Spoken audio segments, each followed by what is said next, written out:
Namaskaram, Bhagavad Gita, Chapter 4, Sloka 27. Bhagavan has been saying how Karma Yogis perform their duties. In this sloka, he says how some of the Karma Yogis perform their duties. Some, inspired by knowledge, offer the functions of their senses and their life energy in the fire of the controlled mind. So here we find Jnana Yoga. There are some yogis who follow the path of discrimination. That is Jnana Yoga. And take the help of knowledge to withdraw their senses from world. The knowledge they receive from scriptures. They read scriptures, they listen to scriptures, they read the pastimes of God, they read the Leelas of God, and the knowledge gained from that is applied here. With that, they identify the discriminative power and use it to follow this path. So they know. When they use discriminative power, they know what is to be done, what is not to be done. So what is not to be done is ignored completely by the Karma Yogis, and what is to be done is picked up by them and follow that. With that, they withdraw their senses from the world. It's a material world. So they are not getting attracted to the materials. So this is how they do their karmas, duties. And this is done by repeated practice of discrimination based on knowledge. Because when you do it again and again, you think you are you are analyzing and you are recalling what you have heard, what you have read, and you are applying that knowledge and you put it into practice. So while doing karma, while doing duty, you are applying that knowledge. So knowledge is the base. That is the divine knowledge. You get it from scriptures. Then we contemplate on the nature of world. That is Maya. Because the scriptures say all that.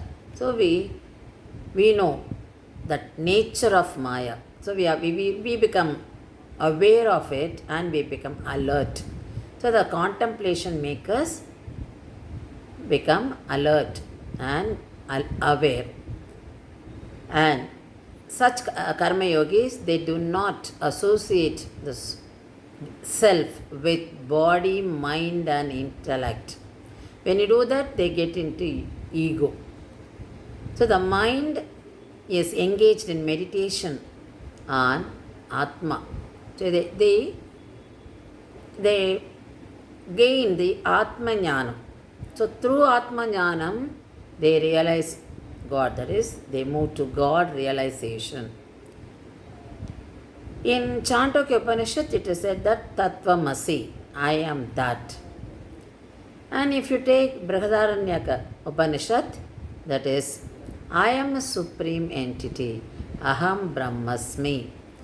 So, when you learn these scriptures, you become more knowledgeable about self and how to realize self, how to get the knowledge on Atma. And this type of karma yogi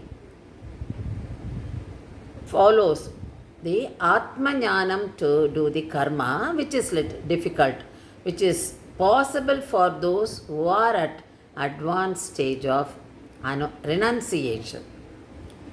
That's why Krishna told Arjuna, you don't follow this. Karma yoga is more suitable for you because you wage war, you do that Bharata war, Kurukshetra war, and you do your Swadharma through that, and you can attain Bhagavan. This is not suitable for you. You cannot be jnani. You cannot just run away from the battlefield and go to Himalayas or go to any calm place and do your yoga. So that is not possible for you now. You have got your commitments. You have got swadharma. So you have to do that. So this type of this path is more suitable for the people who are at the advanced stage of renunciation, that is jnanis.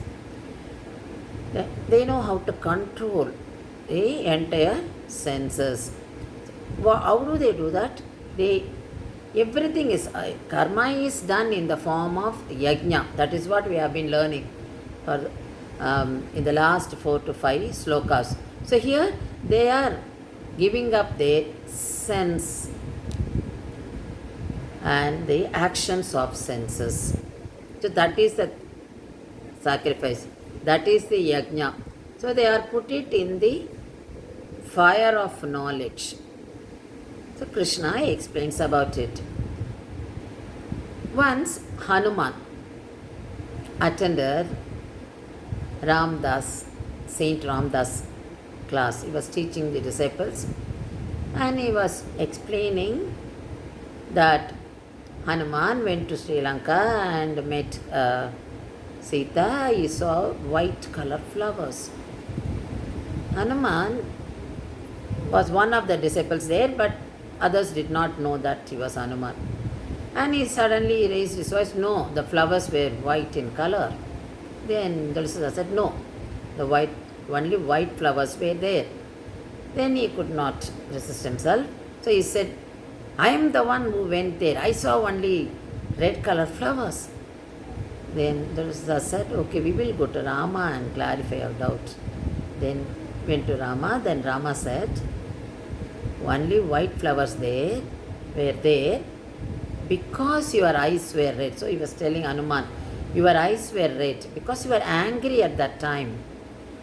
So your eyes were red because he saw Sita Devi in the Vana and he was so angry with Ravana. So his eyes were red. So Rama said, your eyes were red. You looked at only white color flowers. Because your eyes were red, the flowers looked red for you. So this is what we create opinion. We perceive things. How we see. What is real, we don't know. We don't try to understand. But what is perceived by us, we think that is real. So this is what happened. For jnanis, they don't do that. They do more of that analysis and they give up all this anger and fear and everything. That is what they sacrifice. And there is no Rajas, Tamas, it's only full of Satvik. So at that time, Hanuman was angry with Ravana. So that is why he was angry. So he said his eyes were red. So he said he saw only the red flowers. So performing karma depends on our knowledge. That is the knowledge we gain from scriptures and the gunas we possess. So this is the message we receive from that. The value is you should find out the reality. You should find out the true knowledge of anything for that matter. Here we are learning about Atma. So we should know the truth of Atma. Only then you can realize Paramatma, because Paramatma lives in Atma. Realizing Atma by different ways are explained by Lord Krishna in Bhagavad Gita, especially in this chapter.